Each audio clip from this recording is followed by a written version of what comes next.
الحمدللہ رب العالمین والصلاة والسلام علی سید المرسلین اما بعد فاعوذ باللہ من الشیطان الرجیم بسم اللہ الرحمن الرحیم۔ پڑھیے الصلاة والسلام علیک یا رسول اللہ وعلی آلک واصحابک یا حبیب اللہ۔ الصلاة والسلام علیک یا نبی اللہ وعلی آلک واصحابک یا نور اللہ۔ درود پاک پڑھنے کے بے شمار فضائل و برکات ہیں۔ سرکار دو عالم نور مجسم صلی اللہ تعالی علیہ وسلم ایک روز تشریف لائے اور آپ کے چہرہ اقدس پر خوشی محسوس ہو رہی تھی۔ فرمایا میرے پاس جبریل امین علیہ السلام تشریف لائے، اللہ پاک کا پیغام دیا کہ اے محمد مصطفیٰ صلی اللہ تعالیٰ علیہ وسلم، کیا آپ اس بات پر راضی ہیں کہ آپ کی امت میں سے کوئی آپ پر درود بھیجے تو میں اس پر 10 رحمتیں نازل کروں، اور آپ کا امتی آپ پر سلام پڑھے تو میں اس پر 10 بار سلام پڑھوں۔ اچھا، اب یہاں ایک خوبصورت بات یہ پتہ چل رہی ہے کہ ایک تو اس حدیث سے ہمیں ایک درود پاک پڑھنے کی فضیلت پتہ چل گئی کہ ایک درود پر 10 رحمتیں ہیں، ایک سلام پڑھیں تو 10 سلامتیاں نازل ہوتی ہیں۔ مگر ایک اور خوبصورت بات یہ پتہ چلی کہ سرکار دو عالم صلی اللہ تعالیٰ علیہ وسلم کا ہم گناہ گاروں سے پیار کیسا ہے کہ درود کون پڑھے گا؟ ذرا جواب دیجئے۔ ہم پڑھیں گے۔ رحمتیں کس پر نازل ہوں گی؟ ہم پر نازل ہوں گی۔ ہم اگر سلام پڑھیں گے تو سلامتی کس پر نازل ہوگی؟ ہم پر۔ اور خوش کون ہو رہا ہے؟ نبی پاک راضی ہو رہا ہے۔ یہ ذرا سمجھیے گا، کسی اپنے کو تحفہ ملے، کسی اپنے کو انعام ملے تو خوشی ہوتی ہے نا۔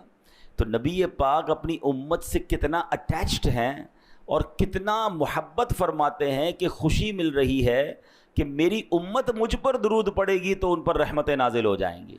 تو یہ پتہ چلنا چاہیے کہ سرکار دو عالم علیہ الصلوۃ والسلام ہماری نیکیوں سے، ہماری اچھی باتوں سے بھی راضی ہوتے ہیں کہ میری امت اچھے اعمال کر رہی ہے اور وہ جنت میں جائیں گے۔ تو ہمیں نبی پاک علیہ الصلوۃ والسلام کی رضا کے لیے بھی درود پاک بھی پڑھنا ہے، خوب نیکیاں بھی کرنی ہیں، اور اپنے آپ کو انشاءاللہ گناہوں سے محفوظ بھی رکھنا ہے۔ آئیے مل کر محبت کے ساتھ درود پاک پڑھ لیں۔ صلو علی الحبیب صلی اللہ تعالی علی محمد صلی اللہ علیہ وسلم۔ آج قرآن پاک کی کون سی آیت اور اس پر ہم جو گفتگو کریں گے، ہماری کوشش یہ ہوتی ہے کہ کچھ قرآن کی باتیں کی جائیں، کچھ قرآن سے میسج لیا جائے۔ تو آج قرآن مجید فرقان حمید کی آیت ہے۔ اللہ کریم قرآن میں ارشاد فرماتا ہے، پارہ نمبر 1 ہے، سورہ بقرہ ہے، اور آیت نمبر ہے 85۔ بسم اللہ الرحمن الرحیم۔ افتؤمنون ببعض الکتاب وتکفرون ببعض فما جزاء من يفعل ذلك منكم الا خزي في الحياة الدنيا ويوم القيامة يردون الى اشد العذاب وما الله بغافل عما تعملون۔ آسان ترجمہ قرآن کنز العرفان۔ تو کیا تم اللہ کے بعض احکامات کو مانتے ہو اور بعض سے انکار کرتے ہو؟ تو جو تم میں ایسا کرے اس کا بدلہ دنیاوی زندگی میں ذلت و رسوائی کے سوا اور کیا ہے، اور قیامت کے دن انہیں شدید ترین عذاب کی طرف لوٹایا جائے گا، اور اللہ تمہارے اعمال سے بے خبر نہیں ہے۔ اے میرے پیارے اسلامی بھائیوں، اس آیت میں جو ہمیں میسج دیا جا رہا ہے نا، وہ بڑا کمال کا میسج ہے۔ بیسیکلی شان نزول تو یہودیوں کے لیے تھا کہ ان سے اللہ کریم نے 3 باتوں کا تورات میں وعدہ لیا تھا۔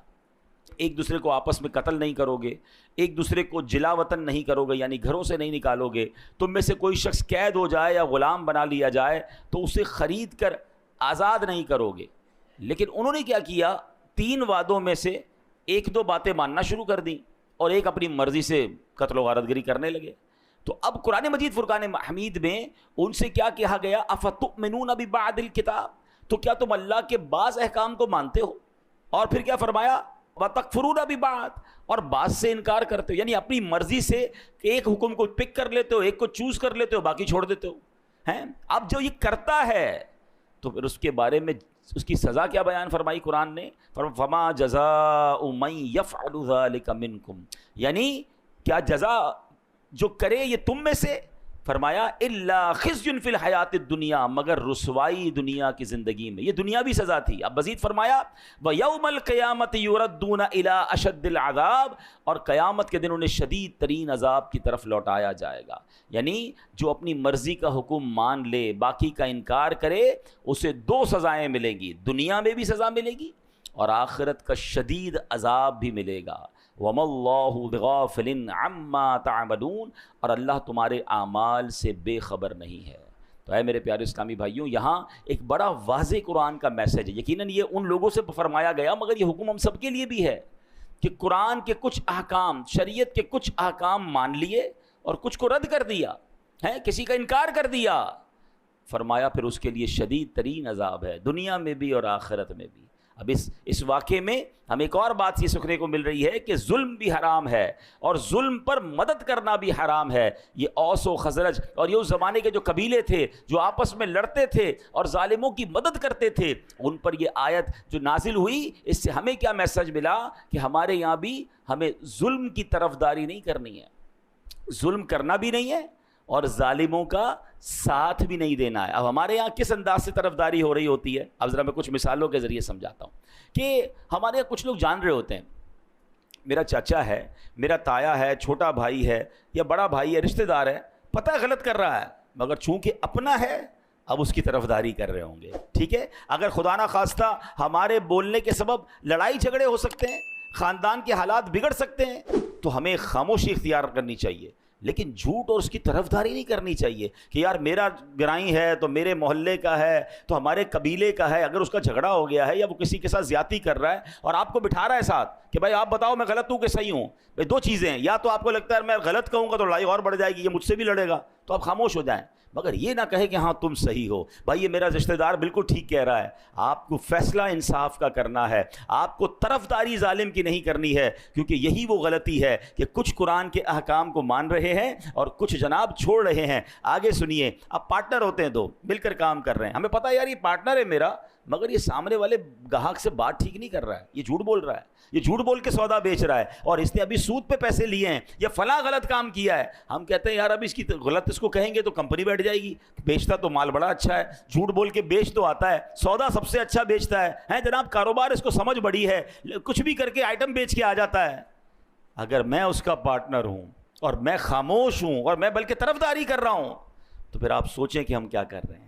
ہاں، ہمیں ایسے یا تو پارٹنر رکھنے نہیں چاہیے جو حرام کما رہے ہیں، کیونکہ قیامت کے دن ہم اگر اس کے پارٹنر ہیں تو اس کے حرام کاموں کا جواب بھی دینا پڑ جائے گا نا۔ بہت سارے شیئر کمپنی کے کاروبار کو جو علماء منع کرتے ہیں، اس کی ایک بڑی وجہ علماء یہ بیان کرتے ہیں کہ آپ جناب اس کمپنی میں ایک طرح سے پارٹنر بن جاتے ہیں، آپ کو کیا پتا اس کمپنی میں کیا کیا حرام ہو رہا ہے، اس کی بڑی تفصیل ہے۔ میں نہیں کہہ رہا سارا کام غلط یا سارا کام صحیح، آپ کسی صحیح عالم دین مفتی کے ساتھ بیٹھے تو صحیح۔ پارٹنر بننا آسان نہیں ہے کسی کا، اب اگر آپ کسی بھی چیز کے پارٹنر ہیں تو اس کے اچھے کے بھی پارٹنر ہیں، اس کے برے کے بھی پارٹنر بن گیا، تو یہ سوچنا ہوگا کہ کہیں میں غلط کام کی طرف تو نہیں جا رہا۔ اسی طرح لوگ معاذ اللہ آج کل کیا ہوتا ہے، کچہریوں میں جھوٹی گواہیاں دے رہے ہیں، اللہ اکبر، حالانکہ معلوم ہے کہ جھوٹی گواہی دے رہا ہوں، ظلم ہو رہا ہے، مگر کہیں یہ ایسا نہ ہو کہ کسی مظلوم کے ساتھ برا ہو جائے اور کسی ظالم کا فائدہ ہو جائے، تو پھر دنیا اور آخرت کے شدید عذاب کے لیے تیار رہیے۔ ایک بات یاد رکھیے کہ آپ کی لکھت سے، آپ کے کالم سے، آپ کی صحافت کی آواز سے، یا اگر آپ وکیل ہیں تو آپ کیس لیتے وقت بھی یہ دیکھیں، وکیلوں کو پتہ ہوتا ہے کہ میں جس کا کیس لے رہا ہوں یہ ظالم ہے یا مظلوم ہے، مگر اگر پیسے اچھے ملتے ہیں، اگر نام ہو رہا ہے، اگر شہرت ہو رہی ہے، تو کہتے ہیں یار ہمیں تو اپنے کیس سے مطلب ہے نا، تو کیا آپ قتل کرنے والے کو جو ہے وہ بے قصور ثابت کریں گے؟ آپ یہاں تو تھوڑے پیسے کما لیں گے، ہو سکتا ہے قانون کو ڈاج دے کے کیس بھی جیت لیں، اللہ کی بارگاہ میں کیا جواب دیں گے؟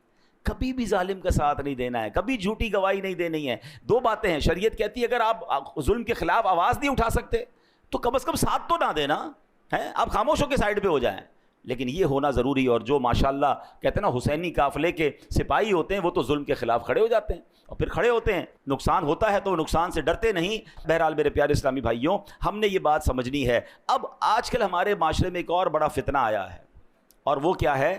آدھی جہالت ہے، کیونکہ قرآن نے بڑا پیارا حکم دیا ہے، افتؤمنون ببعض الکتاب وتکفرون ببعض، تو کیا تم اللہ کے بعض احکام کو مانتے ہو اور بعض سے انکار کرتے ہو؟ تو اب ہوا کیا ہے، ایک بات یاد رکھیے گا، آدھا جاہل جو ہوتا ہے وہ بہت خطرناک ہوتا ہے۔ کیونکہ کچھ لوگ قرآن کی ایک دو آیتیں یاد کر کے، ایک دو حدیثیں یاد کر کے اب احکام شریعہ بیان کرنا شروع کر دیتے ہیں کہ یہ ناجائز ہے، یہ جائز ہے۔ ارے بھائی قرآن میں تو لکھا ہے، ایسا تو کر ہی نہیں سکتے۔ اب ہمارے بھولے بالے مسلمان، ہم نے بھی پورا قرآن نہیں پڑھا، ہم نے بھی علم دین حاصل نہیں کیا، اب کوئی سوشل میڈیا پر آ کر ایک قرآن کی آیت بتا کر سب کو گمراہ کر رہا ہے کہ جناب قرآن میں تو یہ حکم ہے۔ حالانکہ اگر قرآن کا حکم بیان کرنا ہے تو پورے قرآن کا مطالعہ کر کے بیان کرنا ہے۔ قرآن کی کچھ آیتوں میں ناسخ و منسوخ کے احکام ہیں، کچھ آیتیں پہلے نازل ہوئیں، کچھ بعد میں نازل ہوئیں، پہلا حکم ختم ہو گیا۔ اور جناب بعض اوقات حدیثوں میں بھی اس طرح ہوتا ہے، یہ علماء کا کام ہے کہ وہ تمام حدیثوں کا مطالعہ کر کے یا قرآن کریم کا پورا مطالعہ کر کے پھر ہمیں حکم بتاتے ہیں کہ اب حکم ہمارے لیے کیا ہے، ہم نے شریعت پر عمل کیسے کرنا ہے۔ عیسیٰ علیہ السلام کہیں تیز تیز قدم کے ساتھ جا رہے تھے، ایک شخص ملا، کہتا علی جان اتنے تیز تیز کہاں جا رہے ہیں؟ تو کہا میں نے ایک بے وقوف کو دیکھ لیا ہے، اس سے دور بھاگ رہا ہوں۔ عرض کیا علی جان آپ تو بڑے شاندار شخصیت والے ہیں، بڑی شان والے ہیں، آپ تو مردے زندہ کر لیا کرتے ہیں۔ آپ نے بڑا خوبصورت جملہ فرمایا مردے زندہ کرنا آسان ہے، بے وقوف کو سمجھانا انتہائی مشکل ہے۔ ہاں، یہ بے وقوف کی جو دوستی ہوتی ہے نا، اور بے وقوف سے اگر کوئی دین سیکھ رہا ہے تو پھر اس کا بیڑا غرق ہی ہونا ہے۔ تو پہلے یہ چیک کیجئے کہ ہم علم دین کس سے سیکھتے ہیں، ہم جس سے سیکھ رہے ہیں اس نے بھی سیکھا ہے کہ نہیں سیکھا۔ اور جمعہ 8 دن ہوئے اور جناب بیٹھ کے ہمیں سکھانا شروع کر دیا، یہ باقاعدہ ایک پوری نالج ہے، یہ پوری ایک سائنس ہے، اور قرآن فہمی یہ ہر کسی کا کام نہیں ہے۔ اب آپ ذرا غور کیجئے یہ بے وقوف کہاں تک پہنچتا ہے جب ایک قرآن کی آیت سے معاملے کو سمجھے۔ مولا علی شیر خدا کرم اللہ تعالی وجہ الکریم کی شان کا عالم کیا ہے؟ میرے آقا فرماتے میں علم کا شہر ہوں، علی اس کا دروازہ ہے۔ مولا علی وہ ہیں، نبی پاک کی حدیث میں آتا ہے کہ علی کے چہرے کو دیکھنا عبادت ہے۔ سبحان اللہ، شیر خدا کے علم دین کا اور قرآن فہمی کا عالم یہ ہے کہ آپ فرماتے اگر میں سورہ فاتحہ کی تفسیر لکھنا شروع کروں تو اتنی کتابیں لکھ دوں کہ 70 اونٹ ان کتابوں کے بوجھ سے دب جائیں، اتنی ایک سورہ فاتحہ کی تفسیر۔ اب آپ سوچیں کہ مولا علی کے قرآن فہمی کا عالم کیا ہوگا۔ مگر آپ کے دور میں ایک فرقہ نکلا جس کا نام تھا خارجی فرقہ، اس نے پتہ ہے مولا علی پر کفر کا فتویٰ لگا دیا۔ آپ غور کریں کہ جس کی شان اتنی نرالی ہے، ان بدبختوں نے شیر خدا پر کفر کا فتویٰ لگایا۔ اب وہ فتویٰ کیا تھا؟ معاملہ کیا ہوا؟ معاملہ یہ ہوا تھا کہ مولا علی شیر خدا اور حضرت امیر معاویہ رضی اللہ تعالیٰ عنہ پر کسی دینی مسئلے پر اختلاف ہو گیا۔ تو مولا علی ماشاءاللہ بڑی معاملہ فہم شخصیت ہیں، آپ نے حکمت عملی مقرر فرمائی اور ایک حکم یعنی ایک ایسا بندہ مقرر کیا جو دونوں گروہ کی بات سنے اور درمیان میں صلح کروا دے، فیصلہ ڈیسائیڈ کر دے۔ تو ایسا ہی ہوا اور انہوں نے فیصلہ سنایا اور صلح ہو گئی۔ اب ایک فرقہ تھا جو جنگ چاہتا تھا، آج بھی کچھ لوگ ایسے ہیں جو چاہتے لڑائی ہونی چاہیے، جھگڑا ہونا چاہیے، معاملہ بگڑنا چاہیے، یہ امن و امان سے مسلمان کیوں رہ رہے ہیں؟ یہ فرقے والا ادھر حملہ کرے تو یہ والا ادھر حملہ کرے۔ اچھا جناب فرقہ واریت کی لڑائی نہیں ہو رہی تو چلو بھائی خاندانی لڑائی شروع کرو، صوبائی لڑائی شروع کرو۔ ان کی جنگ میں ان کو فائدہ ہے، پرابلم کریٹ ہوتی ہے تو جناب ان کو مزہ آ رہا ہوتا ہے، تو ایسے لوگوں سے بھی بچنا ہے۔ تو مولا علی نے بڑی حکمت عملی کا مظاہرہ کیا اور صلح ہو گئی۔ اب وہ جو خارجی فرقہ تھا انہوں نے کیا کہا؟ انہوں نے کہا اللہ تو قرآن میں فرماتا ہے ان الحکم الا للہ، حکم تو صرف اللہ کا ہے۔ مولا علی نے بندے کو ثالث بنا دیا، اس کے ذریعے فیصلہ کروا دیا، یہ تو کفر ہو گیا۔ آپ دیکھیں ایک قرآن کی آیت، اس کا ایک جز، اس سے اپنی عقل سے فیصلہ کیا اور جناب شور مچانا شروع کر دیا۔ اللہ اکبر، میرے شیر خدا مولا علی کا تدبر دیکھیں، آپ کی جناب صبر کا مقام دیکھیں۔ آپ تو اس قدر عظیم ہستی ہیں کہ آپ حکم فرماتے نہ جانے کیا ہو جاتا۔ آپ نے پھر صلح کی طرف بات آگے بڑھائی۔ آپ نے جو ترجمان القرآن ہیں عبداللہ ابن عباس رضی اللہ تعالیٰ عنہ، کمال کا قرآن کا علم تھا، ان کو بھیجا کہ جا کے ذرا ان کو سمجھائیں۔ حضرت عبداللہ ابن عباس ان کے پاس گئے، کہا بتائیے کیا مسئلہ ہے؟ وہ کہتے مسئلہ یہ اللہ کے سوا تو کوئی حکم بن نہیں سکتا، کوئی فیصلہ کر نہیں سکتا، یہ مولا علی نے انسان کو یہ حکم کیسے دے دیا؟ تو جناب معاذ اللہ یہ کفر ہو گیا۔ اللہ اکبر۔ اب سنیے گا حضرت عبداللہ ابن عباس کا جواب بھی، اور آج کل کے دور میں یہ جو آدھی جہالت پھیلانے والے ہیں ان کو بھی آپ نے جو ہے وہ سمجھنا ہے۔ انہوں نے کہا کیا تم نے سورہ مائدہ کی آیت نمبر 95 کی تلاوت نہیں کی ہے؟ اگر حالت احرام میں، اللہ کیا فرماتا ہے؟ اگر کوئی حالت احرام میں کسی جانور کو مار دے، مثلا کسی نے خرگوش کو مار دیا، اب حکم یہ ہے کہ اس جانور کی قیمت صدقہ کرے، جس قیمت کا جانور اس نے مارا ہے احرام کی حالت میں اس کی قیمت کو صدقہ کرے۔ اب سوال یہ ہے کہ پتہ کیسے چلے کہ جناب یہ قیمت کتنی تھی جانور کی، یا خرگوش مار دیا یا کوئی بھی جانور، اس کی قیمت کیا تھی؟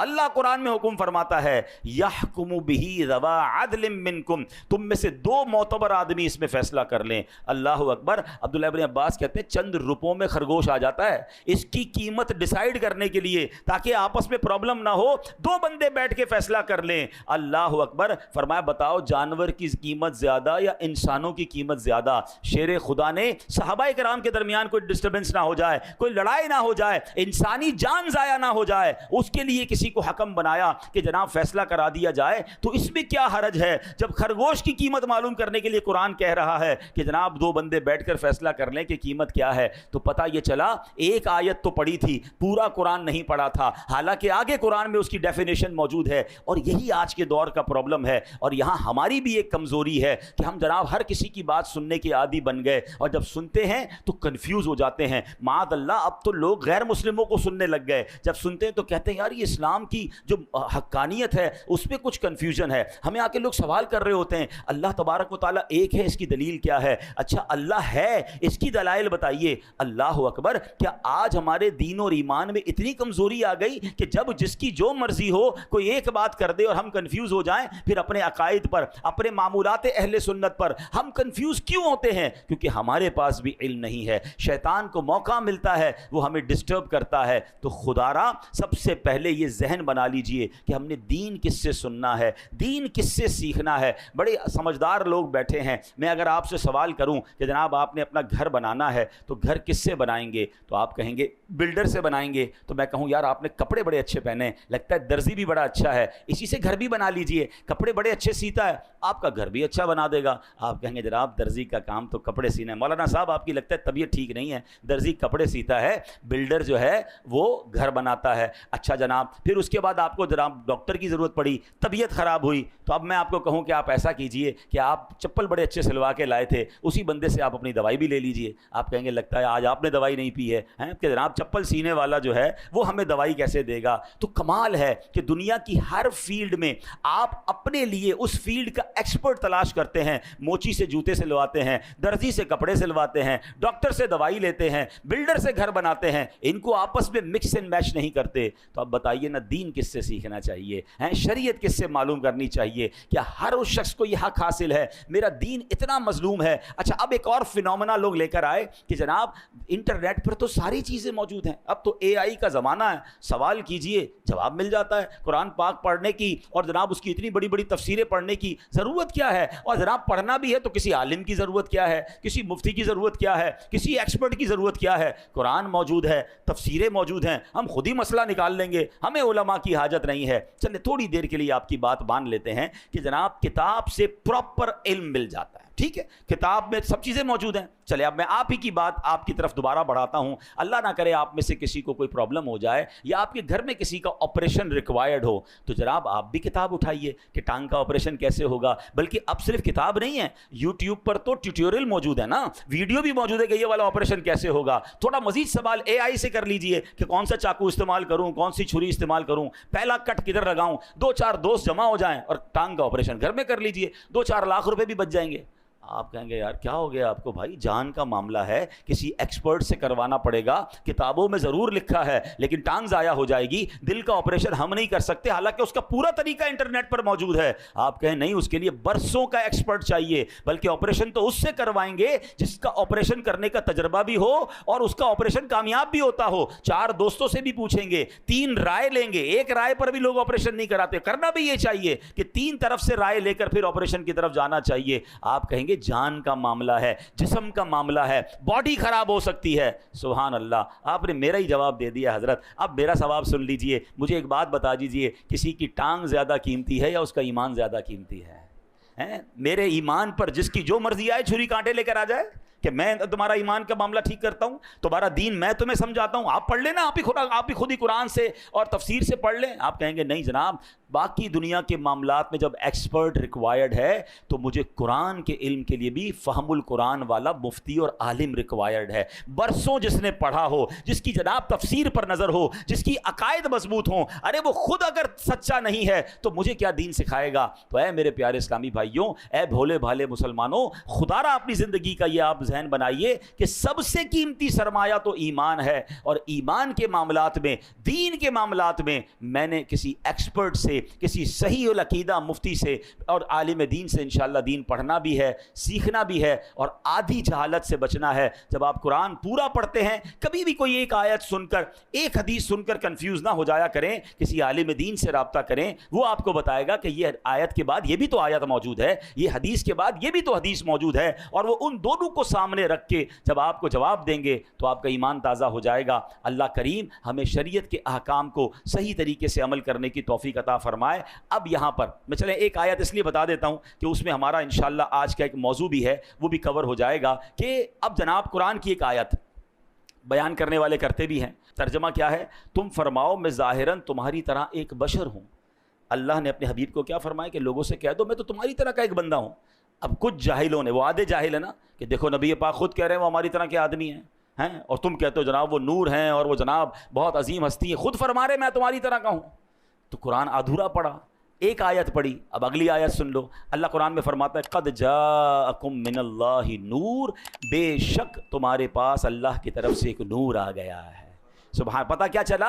یقیناً میرے آقا بشر بن کر دنیا میں آئے ہیں، بلکہ یہ ہمارے جیسے بشر نہیں، اللہ پاک کا نور ہے جسے رب کریم نے دنیا میں بشر بنا کر بھیجا ہے۔ تو بات اگر پوری قرآن سے سمجھی جائے تو سمجھ آتی ہے۔ اب ان لوگوں کو کون سمجھائے کہ جو کہتے ہیں نبی پاک ہماری طرح کے ہیں؟ ارے جناب میں تو ہاتھ اٹھا کر کوئی چیز نہیں اٹھا سکتا، اور میرے آقا وہ ہیں جو اشارہ فرمائیں تو چاند دو ٹکڑے ہو جاتا ہے۔ ہماری گھڑی ہمارے قابو میں نہیں آتی ہے، اور میرے آقا دعا کریں، مولا علی کہیں کہ حضور نماز عصر چلی گئی ہے، اور میرے آقا دعا فرمائیں تو سورج کو واپس پلٹا دیں۔ تو ایسے کون کہہ سکتا ہے کہ ہمارے جیسے ہیں؟ اللہ اکبر، نبی پاک تو وہ ہیں جو وجہ تخلیق کائنات ہیں۔ ہی از the reason of the all creation۔ میں اور آپ تو دنیا میں آ گئے ہیں، مگر بتاؤ تو صحیح دنیا بنی کس کے لیے ہے؟ خود رب فرماتا ہے لولا کلما خلقت الافلاق، اے محبوب میں تمہیں نہ بناتا تو یہ دنیا ہی نہ بناتا، یہ کائنات ہی نہ بناتا۔ ارے جس کے لیے دنیا بنی ہے وہ میرے اور آپ کے جیسے کیسے ہو سکتے ہیں؟ اللہ پاک عمل کی توفیق عطا فرمائے، آمین بجاہ النبی۔